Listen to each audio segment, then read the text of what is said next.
Assalamu alaikum, my fellow students, or rather my imaginary students. Since I cannot see you over here, I can just imagine what you are thinking and what you are looking at and what you are doing. I hope you are focusing on the books that I've recommended, and I really hope that you are trying to understand what I am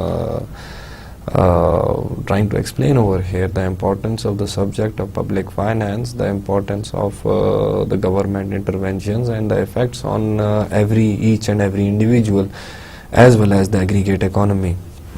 Now, in the last lecture, the lecture number 2, we discussed, or we established the efficiency criteria, under which Pareto efficiency was explained, and it was established that under perfectly competitive market structure, Pareto efficiency is attainable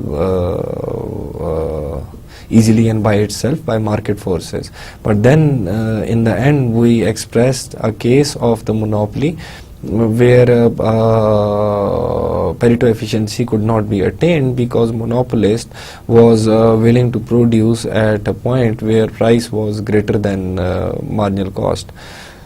Now, why we established that efficiency criteria and where we actually started from was that we explained that there are two types of analysis of the evaluation of government policy: normative economic perspective, normative economic approach, and positive economic perspective or approach.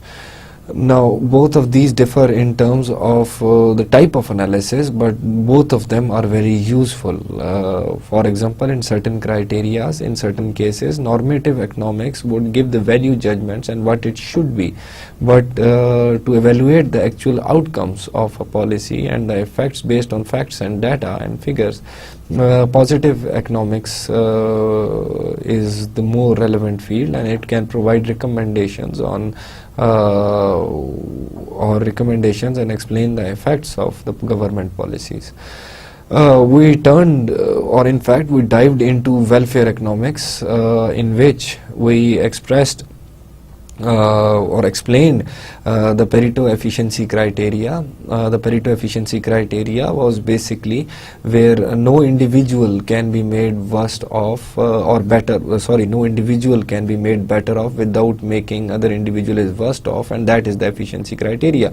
Now, we reached that efficiency criteria first by establishing the productive efficiency and efficiency in terms of consumption, and we established that, as I repeat again, that we established in terms of perfect markets that efficiency criteria in terms of marginal rate of substitution of individual A, marginal rate of substitution of individual B, marginal rate would be equal to marginal rate of technical transformation of or technical substitution of the production of two goods, which would be equal to the ratio of their prices. So in efficient markets, in perfect markets, that is attainable automatically. So now we turn towards efficiency, markets and the government. We start by again trying to define the efficiency. Now, what would be efficiency in your view, for example? Of course, I can't hear you, so I can just assume what you are thinking.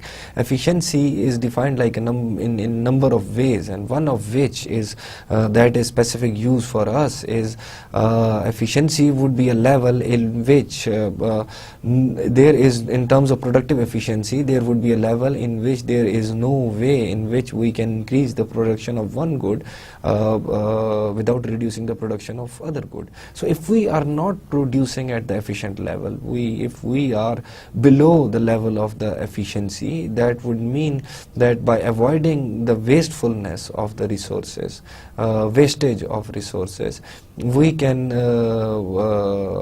produce more goods. And if we can produce more goods, then we can make some individuals better off without making other individuals worse off. So that would be the criteria of efficiency. Now, given any technology and knowledge and available resources, if we can make some people better off, that would be improving the efficiency of the markets or the economy. Now, there is another aspect of efficiency, and that would be, for example, freedom of exchange. How freedom of exchange would be an efficiency? For example, if I have certain CDs of some folk music and I'm no more interested in that sort of music, I can exchange those CDs to get some, for example, rock music. Maybe I change my taste during somehow giving you these lectures on public finance, so now I want to do that. So if I freely can exchange those CDs, that would be the freedom of exchange. Now, freedom of exchange is also a type of efficiency in which I can be made better off by exchanging the goods that I do not need or intend to use anymore, and that would be efficient allocation of resources again. Now, in this case, there is always a debate, because there is always certain cases in which there would be requirement of government intervention. For example, in certain cases, there are certain goods in which two individuals might like to exchange for their mutual benefit, but those goods are not, for example, maybe legal, or for example might not have good effect on the other consumers, which we would discuss later on in terms of externalities. Let's assume that the trade of drugs might be beneficial for the buyer as well as the seller. Their mutual benefit is increased. They are both better off in terms of their own given perspective. But then that type of exchange is not acceptable by certain individuals, myself included in that.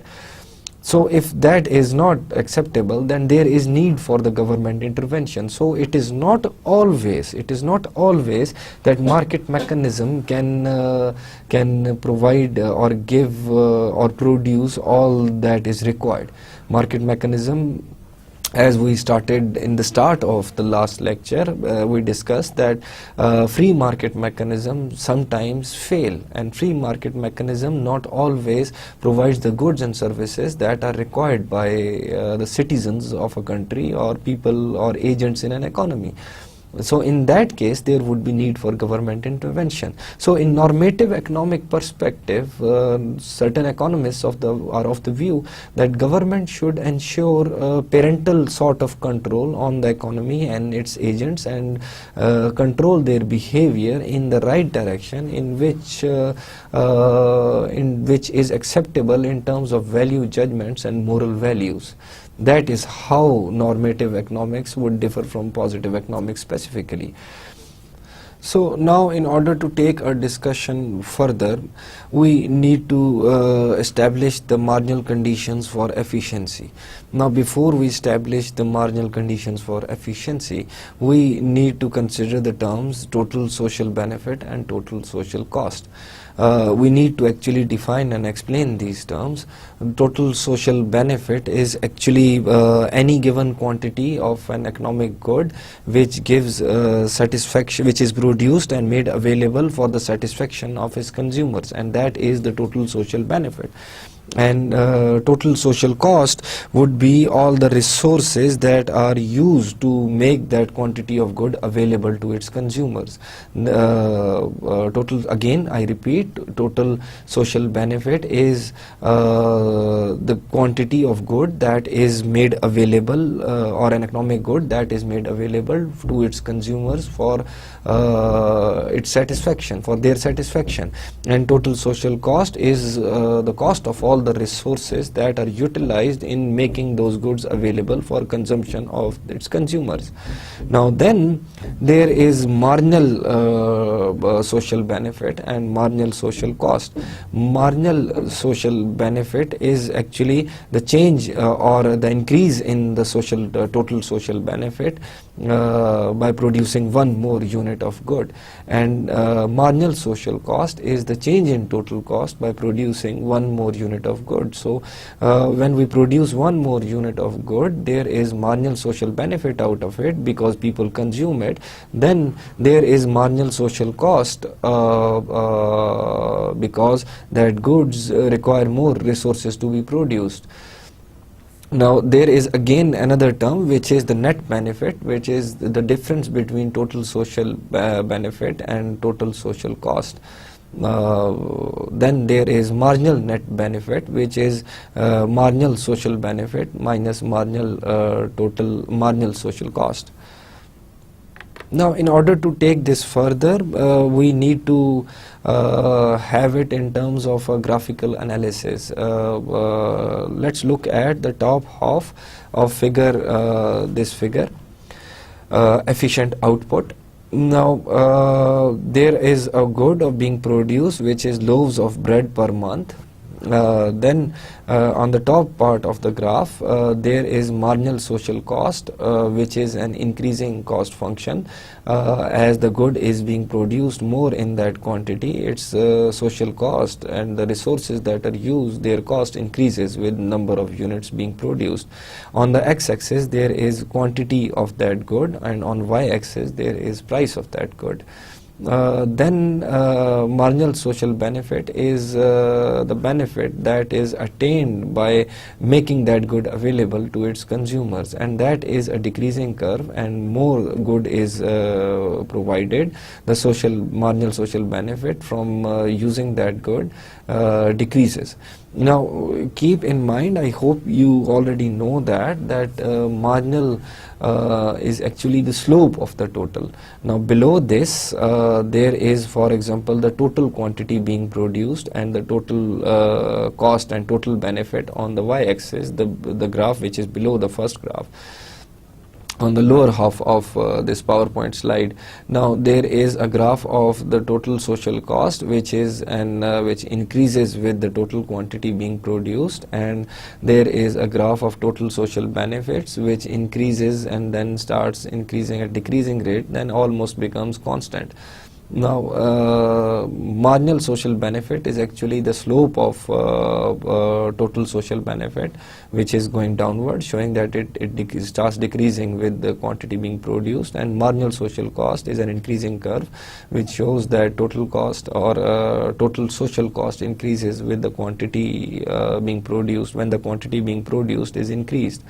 Now what this graph is showing is that, let's assume that we are producing 10,000 units of quantity at this given, let's assume that 10,000 units of quantity is being produced.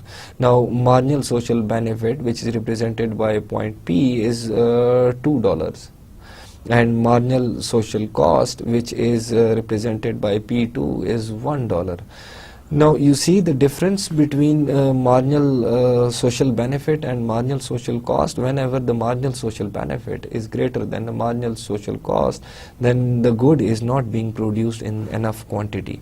Now if, for example, the producer who is getting $1 can be made better off by increasing the quantity of this good, and the consumer can be made better off by increasing the quantity of this good, and when he is willing to pay $2, he would be paying a less price. So if we move on to the point of intersection, when the quantity is increased to 15,000, when marginal social benefit and marginal social cost curves intersect each other, the point of equilibrium represented by E, the price would be $1.50.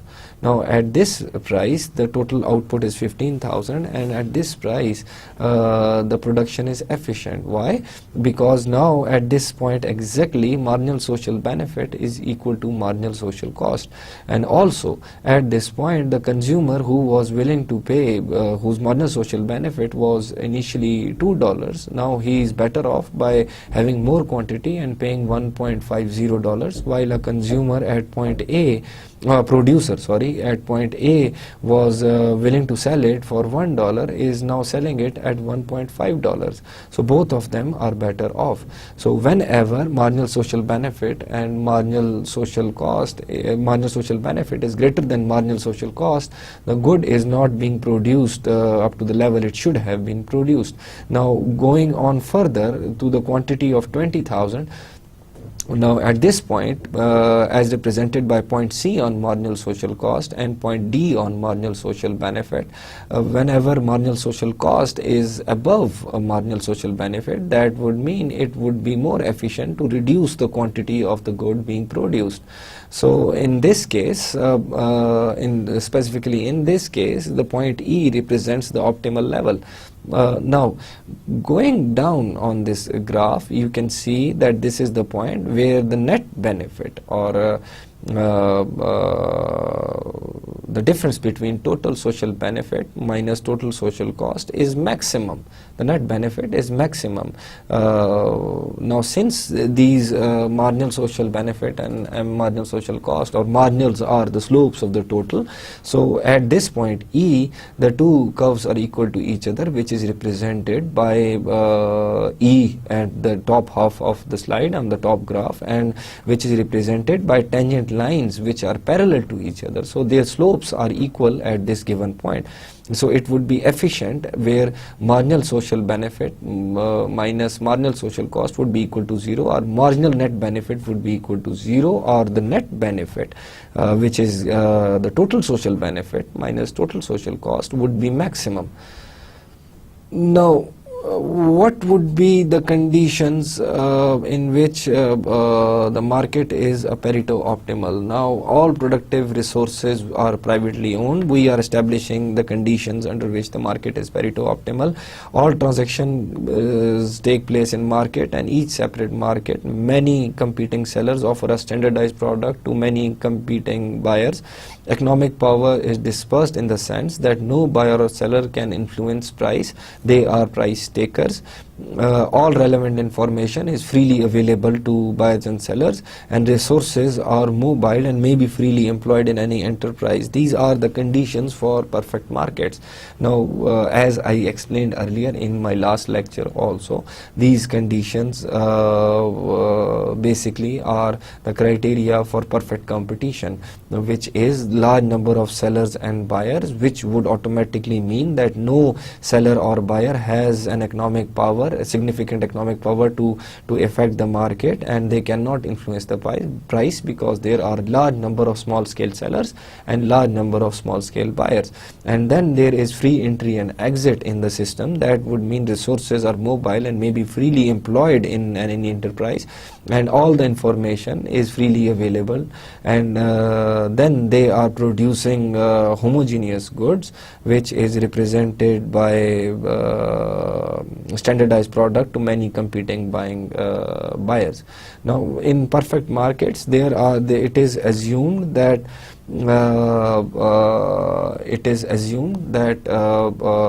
there is no government intervention, and market forces actually decide the price of the product. If market forces decide the price of a product, that would mean that there is no government intervention, and the consumers and buyers are price takers, and none of them have significant economic power to influence the price. If consumers and buyers have economic powers, those would be imperfect markets. Now if these conditions are met, that would mean the consumers at for example would maximize their private benefit, and producers would minimize their private cost. So that would mean all the consumers at aggregate together would be maximizing their marginal social benefit, and all the producer would be minimizing their marginal social cost. And at the point where marginal private benefit and marginal marginal social benefit is equal to price, and at the point where marginal private cost and marginal social cost is equal to price, so that is the efficiency condition which was shown in the graph previously, where marginal social benefit was equal to marginal social cost.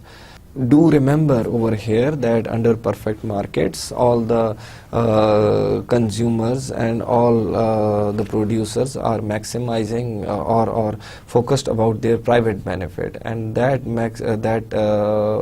they only consider the efficiency criteria of their own conditions. If they do not produce, the firms do not produce a product unless price is equal to their marginal private cost, and consumers do not buy the product until price is equal to their marginal private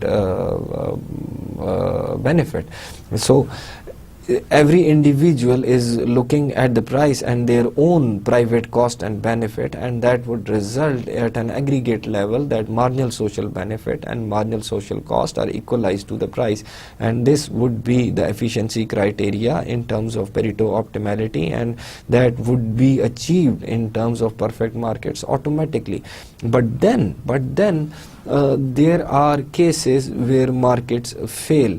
That might be due to whenever the markets fail, there is requirement of the government intervention to create efficiency in the market. We would discuss over from now onwards the role of the government and how the government can influence the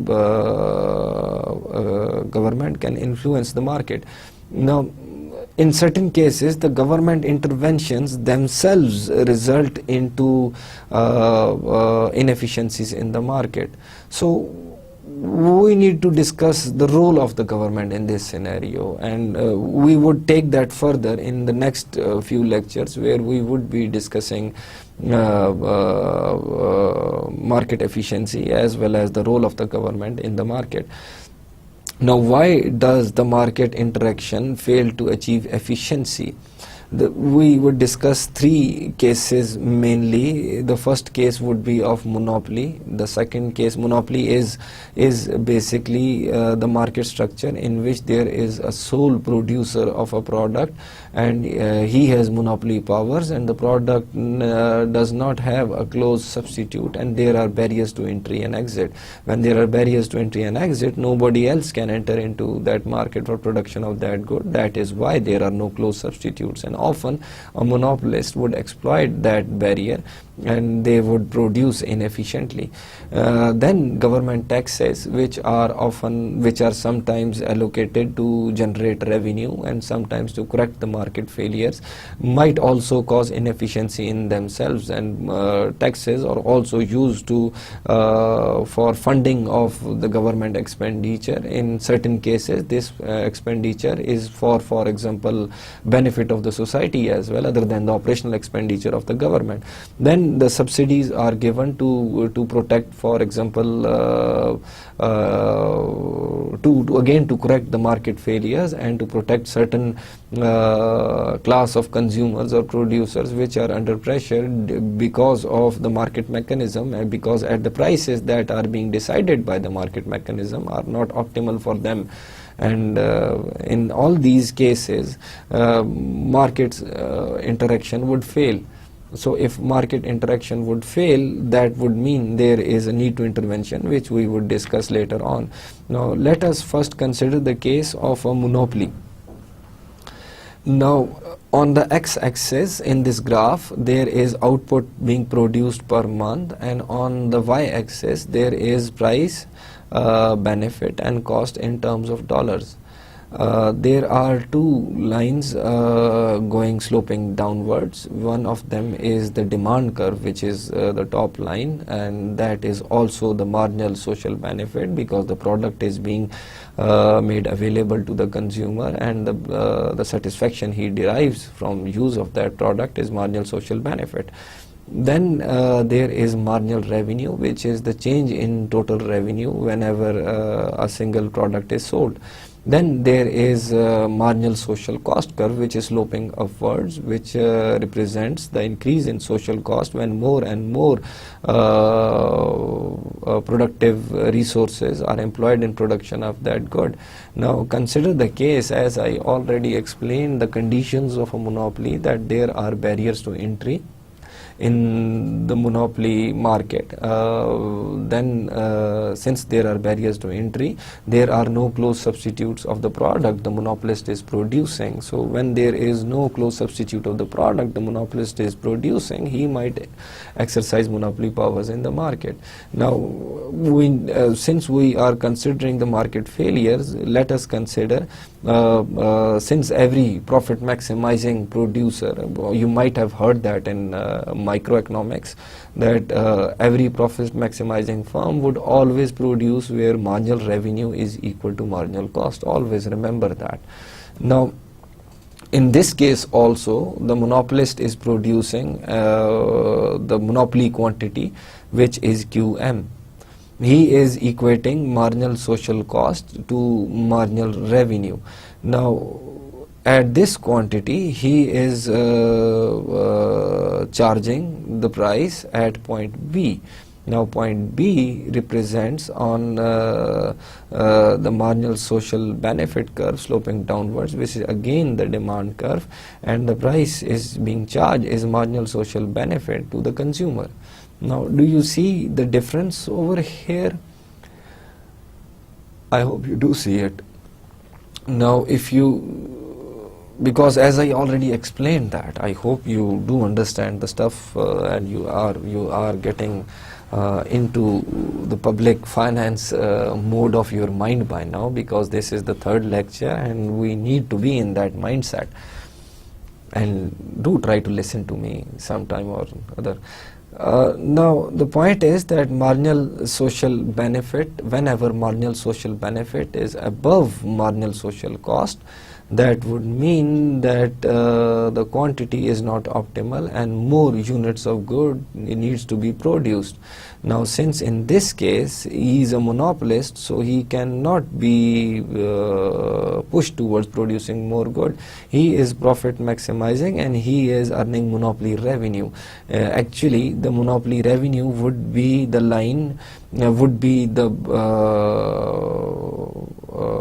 representing by, if we had average cost over here, but since we don't have, we are considering actually the welfare economic perspective, so don't need to address his monopoly revenue or monopoly profit.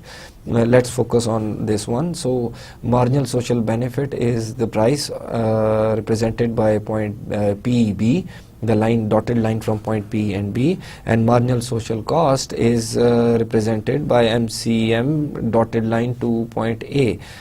That is the where he is producing the quantity QM. Now in terms of the efficiency criteria that we have defined earlier, that would mean that he should be producing at the point where marginal social benefit should be equal to, yes, very right, marginal social cost. That would be the optimal point, which we have discussed under perfect competition, which we have discussed earlier in the first graphs, that they should produce at the point of intersection, which we represented by equilibrium point over there, where marginal social benefit is equal to marginal social cost. And in just like few minutes ago I also explained over there that at those points, since marginals are the slopes of the total, when marginal social benefit is equal to marginal social cost, that is exactly the point where the total social benefit and total social cost curves are at the maximum distance from each other. So net total benefit is maximum, or marginal social net benefit is 0. So if we take that criteria, then this monopolist should be producing where marginal social cost is equal to marginal social benefit. If he should be producing at marginal social cost equal to marginal social benefit, he should be producing at point E. So as we have already explained that the quantity should increase, so that automatically came up in this graph that he is producing QM and he should produce Q star. So in other words, there is loss in net benefits to the society as a whole. So over here you see that in terms of monopoly, there is a failure in the market, and there is need for the government intervention to correct this market failure. Government might correct this market failure by regulating behavior of the monopolist, by pushing them to produce more quantity, or the quantity where marginal social cost is equal to marginal social benefit. Now that marginal social cost and benefit is a difficult thing to measure, but we would be getting into that later on in later lectures. Now he should be producing where marginal social cost is equal to marginal social benefit, and that is the way government can push them to produce over there. Then governments also have monopoly regulatory authorities where they regulate their behavior, because most of the entities like electricity or telephone or water supply are usually operating in gas utility supplies are mostly operating under monopolies. Then there is another way that government can handle this situation. Government can also bring in competition and remove those barriers to entry. And we had one of those examples in Pakistan, like for example, the Pakistan Telecommunication Authority, for example, brought in more mobile telecom providers into country, and the prices being charged earlier by the then monopolists reduced a lot to a very lower extent, which is amazing, by the way. But that is how government might regulate the behavior of the economy, or government might break up the economy. It just depends on the cost of taking up those activities. Then the second case in which the efficiency, or there is a market failure, let us consider an example where there is a tax case. Now the government might be intervening in the economy to generate revenue, or to correct market failure, or to just for example to create equity in the system. But the whole tax thing might cause inefficiency in the markets. Now taxes, in this example we can see that the demand curve, downward sloping demand curve, represents the marginal social benefit. Again, what is marginal social benefit? Marginal social benefit is the benefit by making goods available for consumption, and marginal represents the change in benefit, change in total benefit due to giving making available one more good for consumption. Then the supply curve represents the marginal social cost, which is also equal to the marginal private cost of the producer. Now marginal social cost is the change in total total social cost by producing one more unit, and the total social cost is the cost of the resources that are utilized for production of that good. Now marginal private cost represents the cost incurred by the firm privately in terms of producing that good. So as long as the supply and demand are intersecting at point E, everything seems perfectly fine and the market is operating efficiently.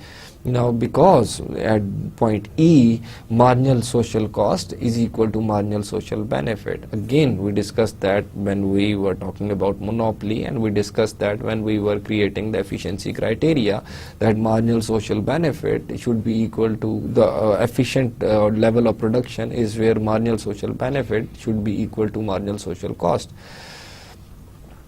So at point E, the production is efficient, and also since marginal private cost is equal to marginal social cost, and at this point of intersection, marginal private cost is equal to price of the product being charged.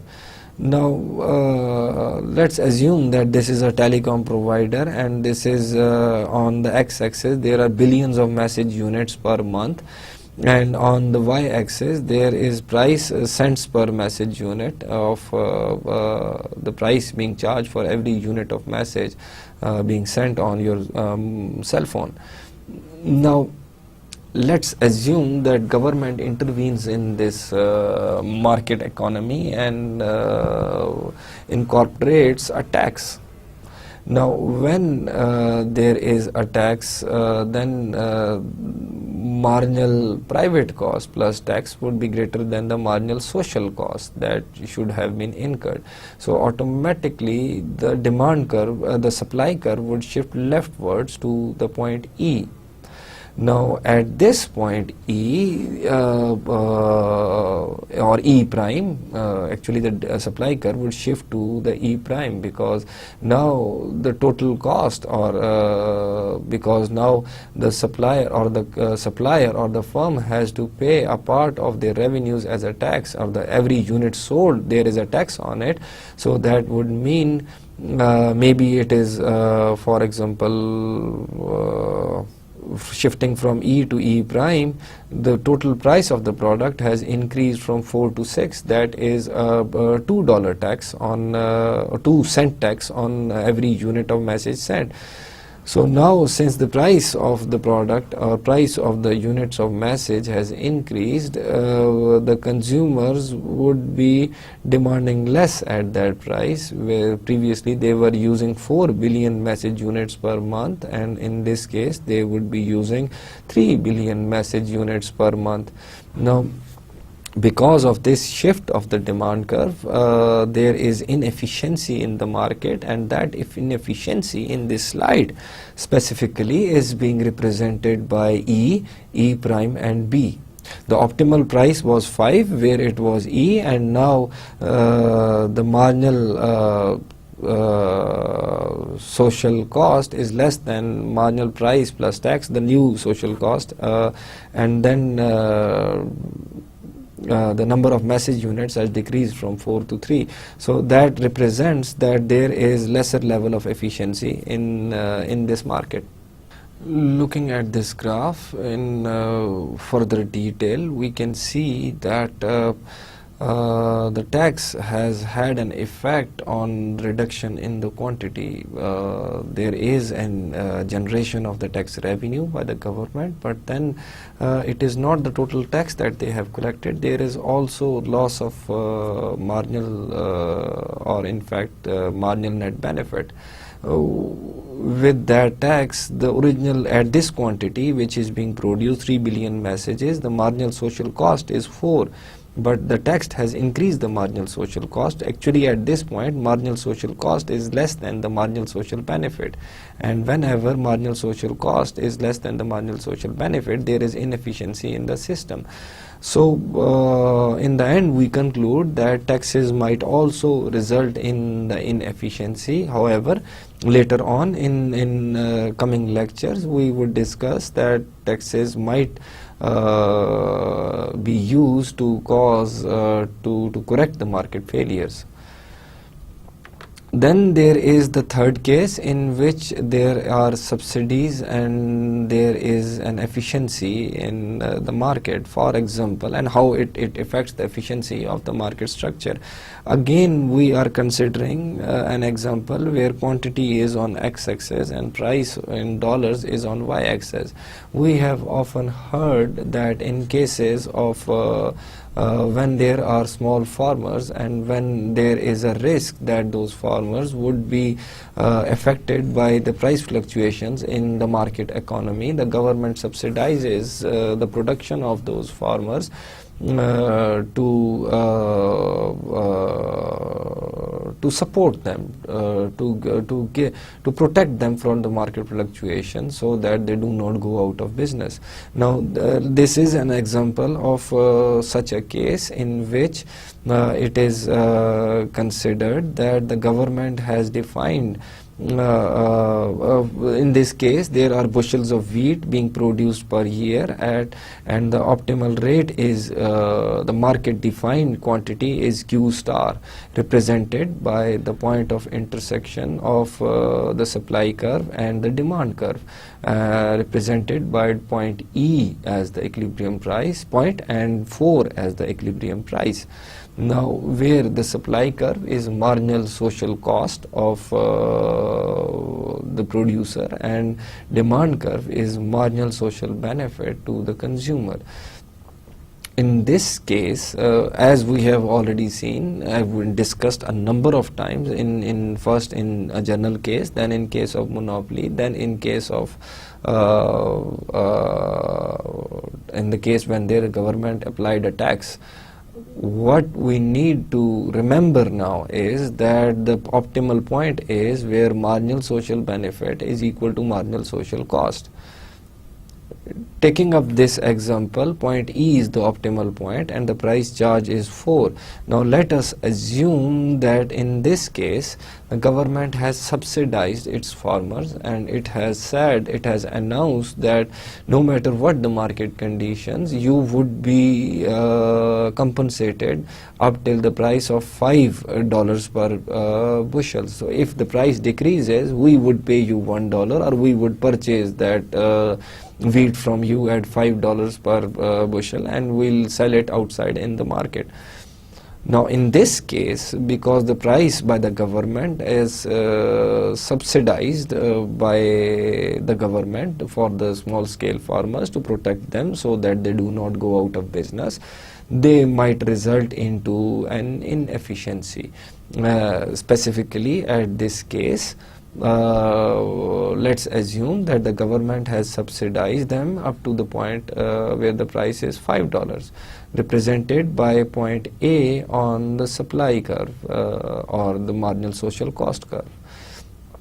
And that what would happen in this scenario is that farmers won't be bothered about the efficient use of resources and they would produce as much as they can, because if the price is higher than 5 they would benefit, but if the price is lower than 5 they would not be penalized by the market and they would be given a price of $5 by the government.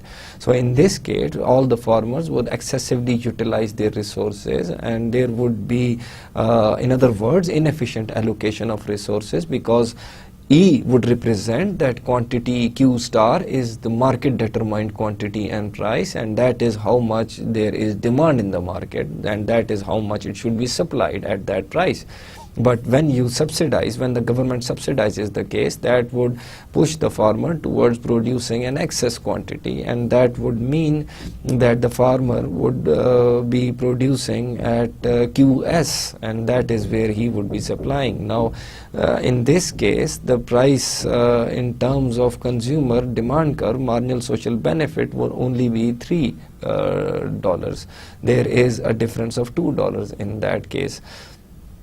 So there is an inefficiency in the system because of overproduction and because of misallocation of resources, and that inefficiency is represented by the shaded area, which is A, E and C, the triangle A, E and C, and that represents the inefficiency due to the government subsidizing the activities or the production of wheat by the farmers.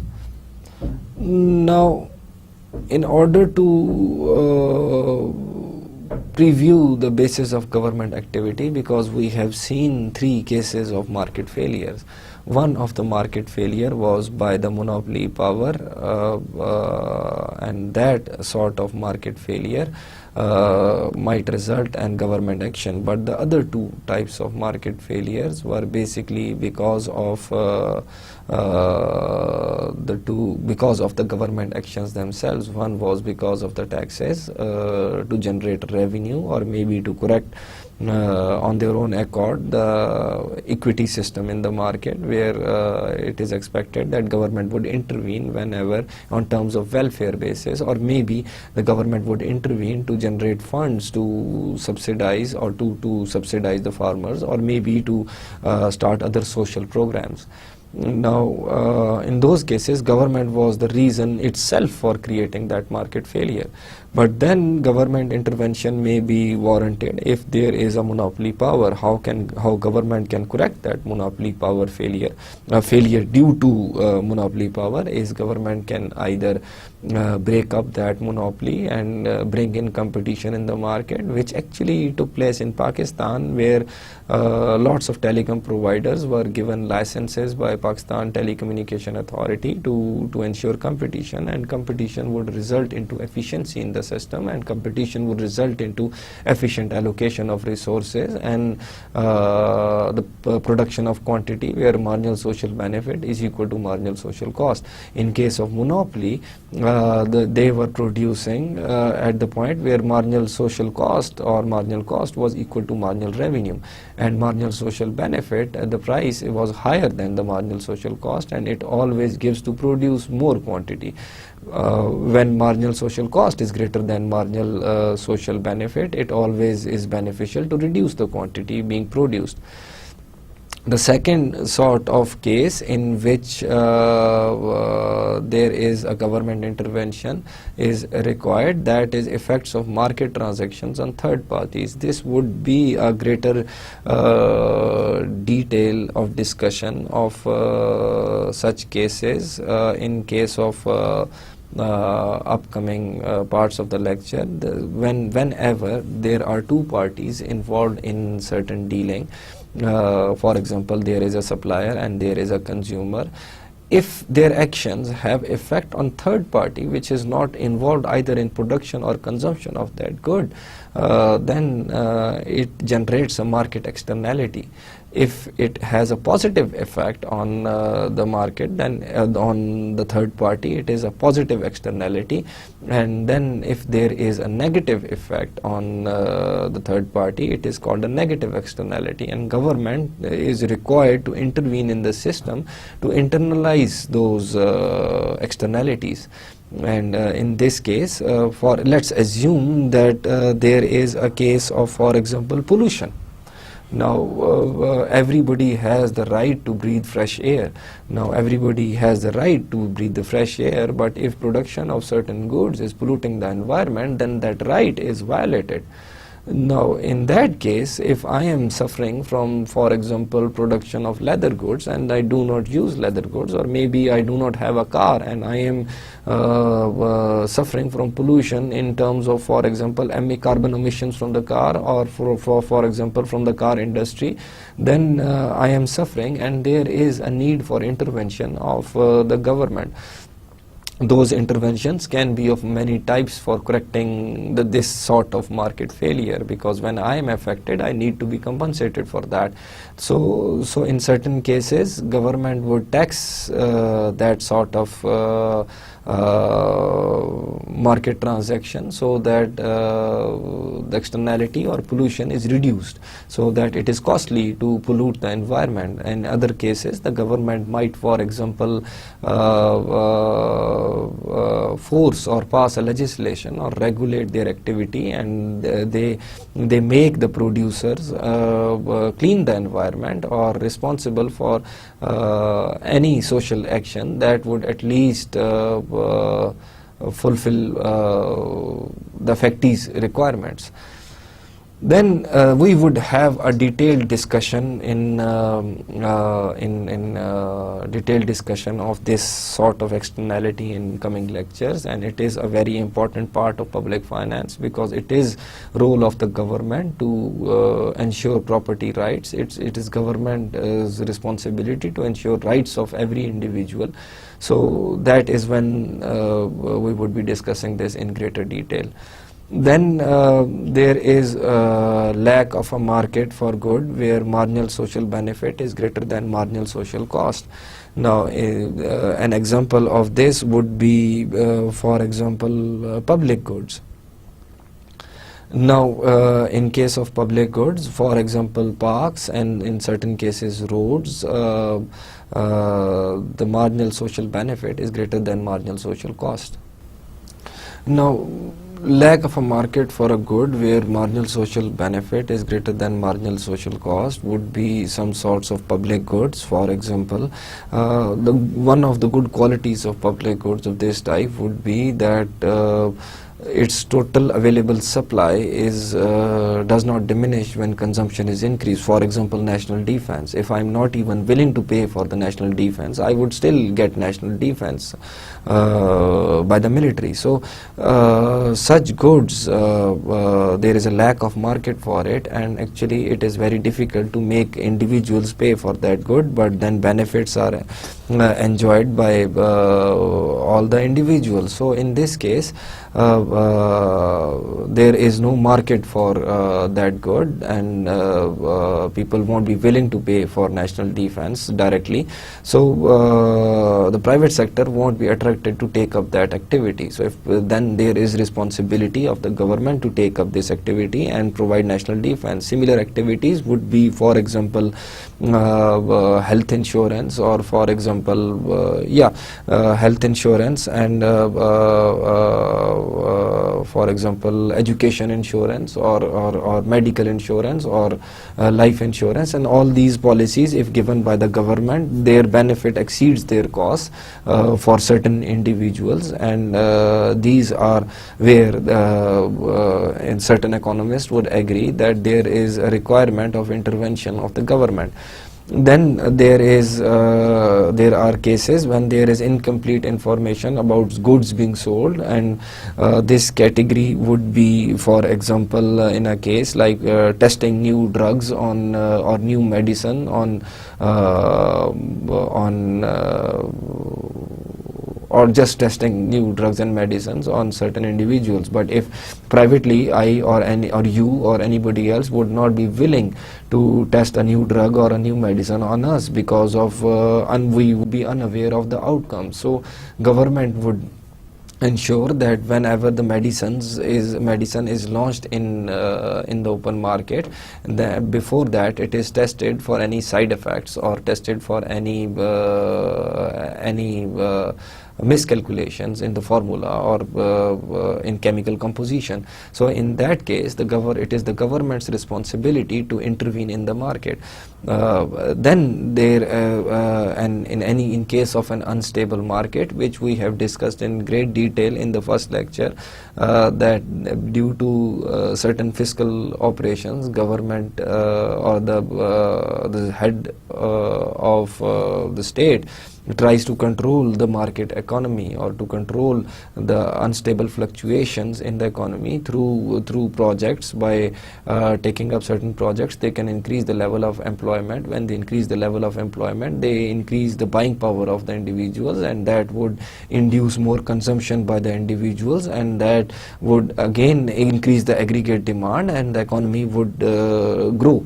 And in certain cases, they need to curtail. When the economy is overheating, they need to curtail the consumption. They might tax certain goods, they might tax individuals to decrease their real incomes, and in such a case, only government can take up such activity. So all these list of reasons, maybe 5 reasons, there is a basis for government activity in case of market failures. Now, going ahead in this lecture, we would be discussing equity versus efficiency. Equity is perceived fairness of an outcome, that every individual might be equal to each other. There are 2 types of equity. One is horizontal equity is achieved when equal people are treated equally. There is no discrimination. For example, 2 people belong to same income class, then they are not discriminated among themselves. That would be horizontal equity. And then there is also vertical equity, which is achieved when people are treated fairly along a social economic continuum. That would mean that poor are not maltreated against or the rich are not given preferential treatment. That would be vertical equity. Now it is again the role of the government to provide equity in the economy.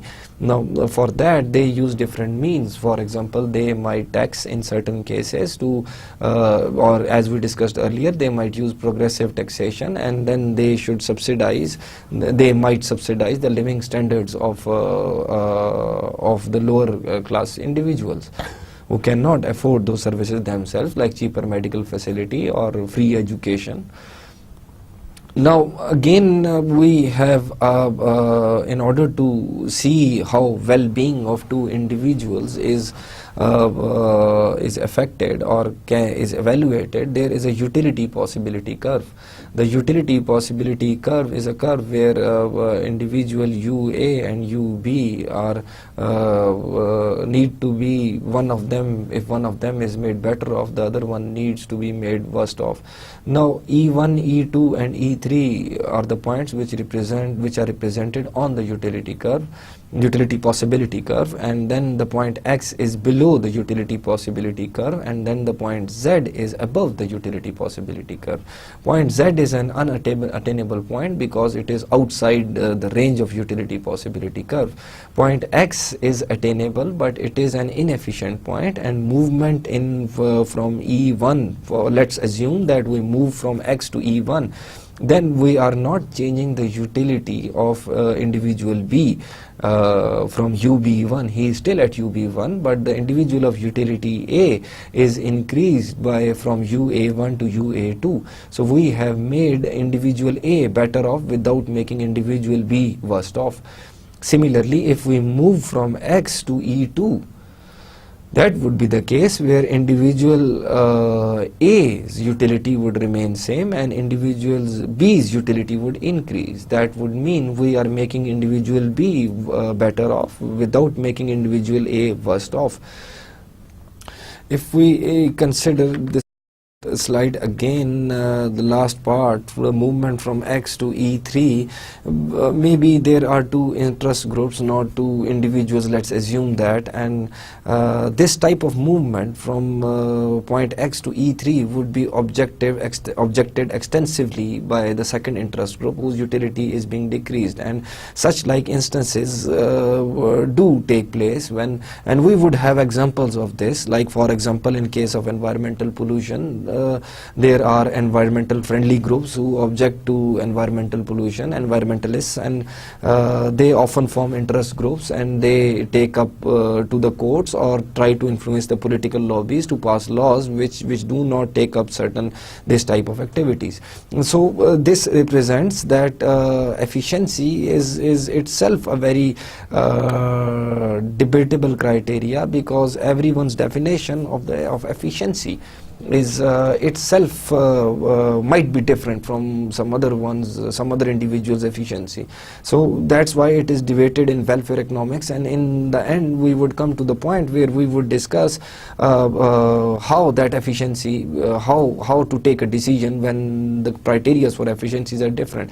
But then first we must consider the trade-off between equity and efficiency in competitive markets. The previous graph showed the trade-off in equity and efficiency in general, but then we would consider the competitive markets, because the competitive markets, an individual's money income depends on amount of productive resources they own.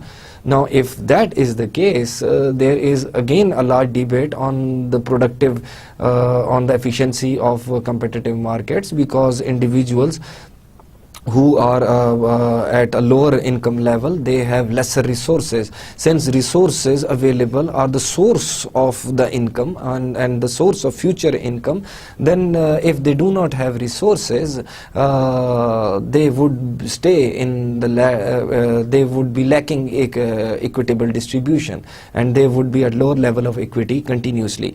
So if we consider the positive analysis of trade-off between equity and efficiency, when making choices about public policy issues, we are usually faced with the inevitable situation that you make one person worse off while making another person better off. Now, people still vote for such policies even if the outcome is efficient. And why is that? Now that would mean that certain policies are in this case, like when you make one certain interest group, which I discussed earlier, movement from point X to point E3, we make certain individuals worse off by making certain individuals better off. Now taxes must be paid by some in order that public goods can be purchased and these benefits accrue to others. Some economists attempt to overcome this with the compensation criteria. In my few slides slides back, I was discussing that in the end we would come to the criteria where economists might make, which is the compensation criteria, in which such sort of movement can be justified, and that is an attempt is made to compare the dollar value of the gain to the gainers and the dollar value of loss to the losers. If the gainers gain more than the losers, then the gainers can pay the losers enough to compensate the losers for their losses. Everyone can be made at least as well off as they were without the change, as long as there is compensation. Now in this case we have seen that if there is a movement from X to point E3, the debate is over whether it is equitable or efficient. All the points on that curve were efficient, on the utility possibility curve were efficient, but the point X was inefficient, and movement from X, which was certainly sort of equitable, to point E3 resulted in an efficient yet inequitable movement. Now that meant that in this case, now there is a debate, and certain interest groups would be losers and certain interest groups would be gainers. Now what we need to do is, in this case, we need to see the compensation criteria which economists in certain cases would use. Compensation criteria is, we need to compare the dollar values of the gainers and net dollar value of the gain to the gainers and the dollar value of loss to the losers. And in this scenario, we can, when the gainers are gaining more dollar value than the losers, then gainers can compensate the losers and everybody would be almost as better off as before. Now in this case, an international view, agriculture subsidies, international trade restrictions and global efficiencies. Now many nations subsidize their farmers with production subsidies, export subsidies and import subsidies. The result is reduced agriculture efficiency. Now this is a real-time analysis of the subsidies to the farmers. Now the result is reduced agriculture efficiencies. Now since WTO agreements, many such subsidies and import constraints have been reduced. Now what we discussed in this course is that we started with the efficiency criteria, and we discussed the definition of the efficiency, and we took that on towards the two types of efficiencies. One efficiency was general efficiency of production, where wasteful resources are usefully employed and more output is produced, and that output is used to make some individuals better off when others are not made worse off. And then secondly, we also discussed in this case that efficiency would be freedom of exchange. Then we came up to the market failures, where we discussed that market failures might be due to monopolistic case and might be due to, for example, actions by the government themselves through taxes and subsidies. Taxes and subsidies distort efficiency, and marginal social benefit, which should be equal to marginal social cost, and where the point is efficient, but taxes and subsidies divert, either increase or decrease marginal social benefit from marginal social cost. Now when marginal social benefit is greater than marginal social cost, there is required to be more good is required to be produced, while when marginal social cost is above marginal social benefit, less quantity of good is to be, or in fact the production is to be reduced in terms of quantity.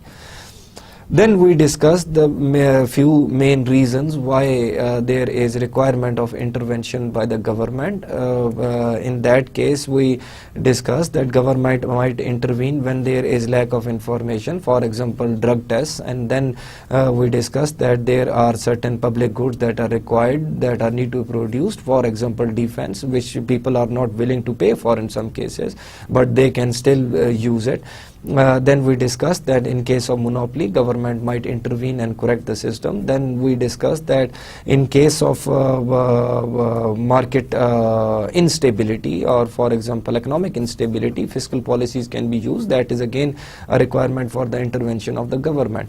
Then we discussed that the criteria for equity and efficiency, and on the utility possibility curve we discussed that the points on the curve are efficient, and then they might not be equitable. So we highlighted a point X below the utility possibility curve, and we saw that a movement from E1 to E2 was efficient and equitable, but a movement from X to E3 was not efficient, was efficient but not equitable. The reason was that utility of one individual or one interest group was being reduced while the utility of the other individual was being increased, and which is against the Pareto optimality, that we are making a group or an individual better off while making the other group or individual worse off. And we highlighted that in certain cases such policies are required by the government, and do take such policies, and how do we justify that policy. And normative economic principles have a compensation criteria in which whenever the total gain for the gainers is greater than the loss towards the losers in terms of dollar values, the gainers can compensate the losers, which we would discuss in greater detail in later chapters. And then at the end, the slide I am on which right now is the international view, agriculture subsidies, international trades, restrictions and global efficiency. At this slide we discussed that as an example or real life example of the theory that we have discussed, that many nations subsidize their farmers with production subsidies, export subsidies and import subsidies. Why? Because they need production of agriculture goods, and that is there is the subsidies by the government might cause failure in the market because farmers would use excess production of goods. And so the WTO agreements which would remove such subsidies, which are reducing subsidies and causing agriculture efficiency. Thank you very much, and I hope to see you in the next lecture, in which we would be discussing externalities and their effects on the market. Take care.